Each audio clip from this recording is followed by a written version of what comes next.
நெஞ்சம் நிறைந்த நேயர்களே, எல்லாரும் நல்லா இருக்கீங்களா? இன்னைக்கு திருமண நாள், பிறந்த நாள் கொண்டாடும் அன்பர்களுக்கு எனது உளப்பூர்வமான வாழ்த்துக்கள். இந்த நாள் ஒரு சந்தோஷமான நாளாக உங்களுக்கும் உங்கள் குடும்பத்தாருக்கும் அமையப் போகிறது. நமது இன்றைய ராசி பலன்கள் நிகழ்ச்சியில் இன்னைக்கு நம்ம பார்க்க போவது நவம்பர் மாதம் 18ஆம் தேதியுடைய பலன்களை பார்க்க போகிறோங்க. தமிழ் வருடத்தில் விசுவாவசு வருடம் கார்த்திகை மாதம் 2ஆம் நாள் செவ்வாய்க்கிழமை. இன்னைக்கு சுவாதி நட்சத்திரத்தில் சந்திர பகவான் காலையில் 6:40 பயணம் பண்ணிட்டு இருக்காரு. இன்னைக்கு தான் மாத சிவராத்திரி. மேஷராசி அன்பர்களே, கார்த்திகை மாதம் வந்தாச்சுன்னா வீட்டில் விளக்கேற்ற ஆரம்பிச்சிடணும். வீட்டு வாசலில் விளக்கேற்றி வைக்கணும். அப்படி விளக்கேற்றி வைப்பது யாருக்காகனா, கார்த்திகை மாதத்தில் விளக்கேற்றி வைத்தால் தன்னுடைய சகோதரர்கள் நன்றாக இருக்க வேண்டும் என்பதற்காக பெண்கள் அப்படி விளக்கேற்றி வைக்கக்கூடிய பண்பாடு நம்ம கலாச்சாரத்தில் உண்டு. கார்த்திகை மாதம் நம்முடைய வீட்டு வாசலில் 2 புறமும் விளக்கேற்றி வைத்து வழிபாடு செய்கிறோம். தீப வழிபாடு. அந்த வழிபாடு தீபமங்கள ஜோதி நமோ நம அப்படின்னு நம்முடைய முன்னோர்கள் சொல்கிறாங்க. அந்த வழிபாட்டை செய்தோம்னா உங்களுடைய சகோதரர்கள் நன்றாக இருப்பார்கள். இந்த நாளை பொறுத்த வரைக்கும் பார்த்தீங்கன்னா வருமானம் உயரும், குடும்ப வருமானம் உயரும். சில பேருக்கு சரியாக வருமானமே இல்லை, குடும்பத்தை எப்படி ரன் பண்ணுறதுன்னு கேட்டுக்கிட்டு இருப்பாங்க. இன்றைக்கி வருமானம் உயரும். ஹெல்த்தில் இருந்த ஒரு ப்ராப்ளம் நிவர்த்தி ஆகும். படிக்கிற மாணவர்கள் படுசுட்டியாக இருப்பாங்க. ரிஷபராசி என்பர்களே, ரிஷபராசிக்காரர்களுக்கு ராகு பகவான் 10ஆம் இடத்துல இருக்கார். வேலை பார்க்குற இடத்துல சிலருக்கு ஒரு நெருக்கடி இருக்கும். என்னங்க ஓவராக வேலையை கொடுக்குறாங்க, சம்பளம் என்னமோ இவ்வளோதான் கொடுக்குறாங்க, வேலை என்னமோ நிறைய இருக்கு அப்படின்னு தோணும். எந்த ஒரு சூழ்நிலையும் சமாளிக்கணும் அப்படிங்கிற ஒரு சிந்தனையும் உங்களுக்கு இருக்கும். 6ல் ராகு இருக்காருக்கும் போது சாப்பாட்டில் கவனமாக இருங்க. சில பேர் கிடைக்குதுன்னு கிடைச்சதெல்லாம் சாப்பிட்டுட்டு அப்புறம் வலிக்குதுன்னு சொல்லி என்ன பிரச்சனை, வயிறு வலிக்குதும்பாங்க. அப்புறம் அதனால் சாப்பாட்டில் கவனமாக இருக்கணும். ஆஃபீஸில் கூட ஒர்க் பண்ணுறவங்க சில பேர் நமக்கு பிரச்சனையை கிளப்பி விட பார்ப்பாங்க. எதிரிகள் இருக்கிறார்கள். ரிஷபராசிக்காரங்க யார் நமக்கு வேண்டியவங்க வேண்டாதவங்கன்னு பார்த்து பேசணும். வியாபாரத்தில் ஒரு கடன் உதவி எதிர்பார்த்துக்கிட்டு இருக்கீங்க, இந்த லோன் சேங்ஷன் ஆகுமான்னு பார்க்குறீங்க, பாருங்க சேங்ஷன் ஆக போகுது இன்னைக்கு. மிதுன ராசி என்பர்களே, குரு பகவானுடைய அருள் இருக்குங்க. யாரை மறந்தாலும் வாழ்க்கையில் நமக்கு பாடம் நடத்திய ஆசிரியர்களை மறக்கக்கூடாது. ஏன்னா குருவுடைய அருள் கிடைத்தால் வாழ்க்கையில் குரு அருள் திருவருளை தருங்கிறாங்க.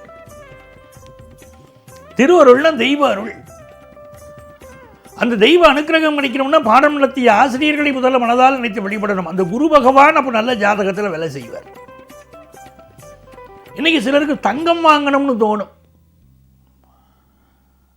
அதே மாதிரி இந்த நாள் வருமானம் பெருகும்.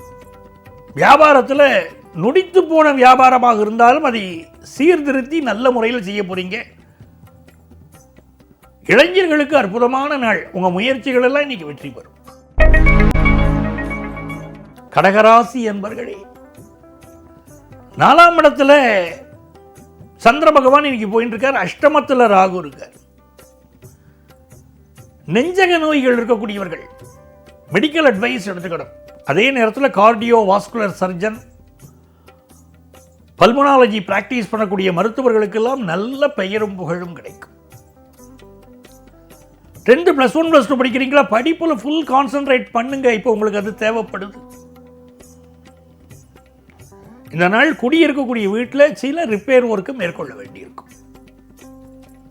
யார்கிட்டையும் நெகட்டிவ் பேச்சு இல்லாமல் பாசிட்டிவாக பேசிக்கிடுங்க, நாள் நல்லா இருக்கும்.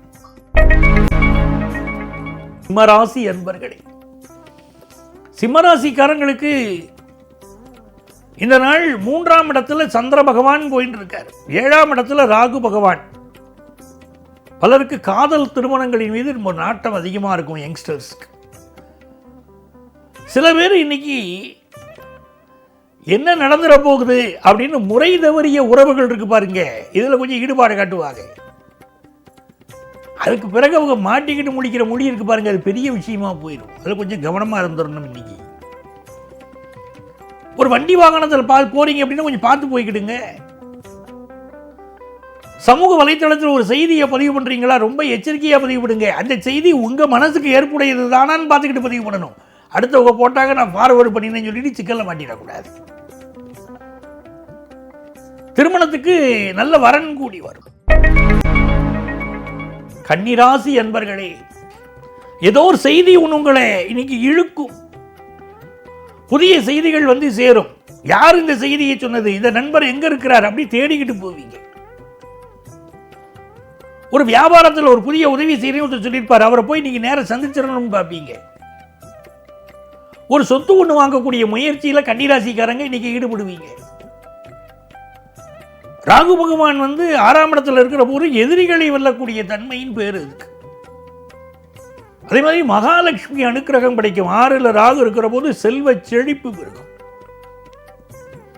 அதுக்கு துர்க்கை வழிபாடு செய்யணும், அப்பதான் செல்வ செழிப்பு பெருகும். எப்படிப்பட்ட நோயாக இருந்தாலும் வெல்லக்கூடிய ஆற்றலை கடவுள் இப்போ கொடுப்பார் உங்களுக்கு. புதுசாக வேலை தேடுறீங்க, யங்ஸ்டர்ஸ் எல்லாம் நல்ல வேலை வாய்ப்பு கிடைக்கும். துலாம் ராசி என்பர்களே, துலாம் ராசிக்காரர்களுக்கு புதன் பகவான் ராசியில் அமர்ந்திருப்பது ஒரு யோகம். ஆகவே நீங்கள் ஹையர் எஜுகேஷன் முயற்சிகளை இப்பொழுது அற்புதமாக மேற்கொள்ளலாம். படிப்புல என்ன தடைகள் இருந்தாலும் தடைகள் விலகும். திடீரென்று குடும்பத்திலே திருமண பேச்சுவார்த்தைகள் நடைபெறும். நல்ல வரன்கள் இப்பொழுது கூடி வரும். திருமண பேச்சுவார்த்தைகளின் மூலம் ஒரு மகிழ்ச்சி குடும்பத்தில் நிலவும். ஆணவங்கள் நம்மை விட்டு மறையும். ஆனால் கோபம் கூடவே இருக்கும். துளாராசிக்காரர்களுக்கு கோபம் அதிகம் வரும், அதை கண்ட்ரோல் பண்ணிக்கிறோம். தந்தை வழி உறவுகள், சகோதரர்கள், இவர்கள் எல்லோருமே உங்களுக்கு சாதகமாக இருப்பாங்க. விருச்சிக ராசி என்பர்களே, வியாபாரத்தில் அதிகமாக இன்வெஸ்ட் பண்ண போறீங்க, நல்ல லாபத்தை பார்க்க போறீங்க. படிக்கிற மாணவர்கள் இன்னைக்கு படிப்பில் அதிக கவனம் செலுத்துறோம். கான்சன்ட்ரேஷன் மாறுது. புத்தகம் கையில் இருக்கு, புத்தி புஸ்தகத்தில் இல்லையே. அதனால படிப்பில் அதிக கவனம் செலுத்தணும். யாருக்கெல்லாம் ஹெல்த் இஷ்யூ இருக்கோ மெடிக்கல் அட்வைஸ் இப்போ எடுங்க, ரொம்ப அவசியம். விருச்சிக ராசிக்காரர்களுக்கு சிலருக்கு அலுவலகத்தில் எக்ஸ்ட்ரா பொறுப்புகள் வந்து சேரும். தனுசு ராசி என்பர்களே, சில பேர் இப்பொழுது உங்கள் வாழ்க்கையில் வருவதும் போவதுமாக இருக்கிறார்கள். ஏன் வருகிறார்னு தெரியாது, ஏன் போகிறார்னு தெரியாது. சில பேர் அப்படி இருப்பாங்க உங்க வாழ்க்கையில். இப்போ இந்த காலகட்டத்தில் உங்களுக்கு புதிய நண்பர்கள் கிடைப்பார்கள். பழைய நண்பர்கள் சில பேர் விலகி போகவும் செய்வார்கள். தன லாபம் நல்லா இருக்கும். ஆனா குறுக்கு வழியில் சிலருக்கு பணம் சம்பாதிக்கக்கூடிய எண்ணம் வரும். வியாபாரத்தில் ரெட்டிப்பு லாபம் கிடைக்கக்கூடிய நாள். பெண்களுக்கு ரொம்ப மகிழ்ச்சியான நாள். மகர ராசி என்பர்களே, இந்த நாளில் சந்திர பகவான் உங்களுடைய ராசிக்கு 10ஆம் இடத்துல சந்திர பகவான் உட்கார்ந்து இருக்கார். ராகு பகவான் 2ஆம் இடத்துல இருக்கார். நல்ல வேலை வாய்ப்பு கிடைக்கும், நல்ல சம்பளம் கிடைக்கும். ஆனா உங்க எதிர்பார்ப்பு அதிகமா இருக்கும். நான் இதை விட அதிகம் எதிர்பார்த்தேனே, எனக்கு இன்னும் கொடுத்துருக்கலாமே, நான் நிறைய உழைச்சிருக்கேனே அப்படிங்கிற ஒரு சிந்தனை இருக்கும். கதை, கவிதை, கட்டுரை எழுதுபவர்களுக்கு நல்ல பெயர் புகழ் கிடைக்கும். மீடியா துறையை சேர்ந்தவர்கள் புகழ் பெறுவார்கள். ஆன்மீகத்தின் மீது நாட்டம் அதிகரிக்கும். சிலருக்கு தியானம் செய்வது, நெற்றிக்கண் திறப்பது போன்ற விஷயங்களில் ஈடுபாடு அதிகமாக இருக்கும். ஆன்மீக விஷயங்களில் ஈடுபாடுங்க. இன்னைக்கு படிக்கிற மாணவர்களுக்கு படிப்புல வெகு நேர்த்தியா இன்னைக்கு படிப்பீங்க. கும்பராசி என்பர்களே, சந்திர பகவான் இன்னைக்கு நமக்கு பாக்கிய ஸ்தானத்தில் இருக்கார். ராகு பகவான் ராசியில் இருக்கார். இன்னைக்கு ஃபாரின் போற முயற்சிகளை மேற்கொள்வோம். வெளிநாட்டுக்கு போனுங்க, ஒரு டூராவது போயிட்டு வரணுங்க அப்படின்னு வீட்டுக்காரர்கிட்ட பேசுவீங்க. வெளிநாட்டு தொடர்பான வியாபாரம் ரொம்ப நல்லா நடக்கும். இப்போ ஆன்லைன் பிஸ்னஸ் ரொம்ப நல்லா போகும். படிப்பு முயற்சிகளில் ஏதாவது ஒரு நல்ல யூனிவர்சிட்டியில் சேர்ந்து படிக்கணும், நல்ல எஜுகேஷன் இன்ஸ்டிடியூஷன் வேணுங்கிற முயற்சியில் ஈடுபடக்கூடியவர்களுக்கு வெற்றி உண்டு. அரசு வேலை கிடைக்கக்கூடிய யோகம் சிலருக்கு இருக்குங்க. மீனராசி என்பர்களே, சந்திரன் 8ஆம் இடத்துல உட்கார்ந்துருக்காரு, கம்முன்னு இருந்துடணும். ராகு 12ல் இருக்காரு. சிலருக்கு திடீர்னு இப்ப வேலை வாய்ப்பில் ஒரு மாற்றம் வரும். வண்டி வாகனங்களில் கவனமா போய்கிடணும். மீகி ரொம்ப ஃபாஸ்டா போகக்கூடியது, ரேஸ் போகக்கூடியது, இதெல்லாம் கொஞ்சம் அவாய்ட் பண்ணிக்கிடுங்க. இளைஞர்கள் கொஞ்சம் கவனமா இருங்க. உடல் நலத்திலேயே அக்கறை எடுத்துக்கிடுங்க. வேலை பார்க்கக்கூடிய இடத்தில் பொறுமையாக இருக்க வேண்டியது, மேலதிகாரிகளை அனுசரித்து செல்ல வேண்டியது இன்றைக்கு அவசியம். இந்த நாள் வியாபாரம் அளவாக இன்வெஸ்ட் பண்ணிக்கிட்டா போதும். என்ன பிரச்சனை வந்தாலும் குடும்பத்து பெரியவர்கள் உங்களுக்கு ஆதரவாக நிற்பார். அன்பர்களே, நாளைய பதிவில் மீண்டும் சந்திப்போமா?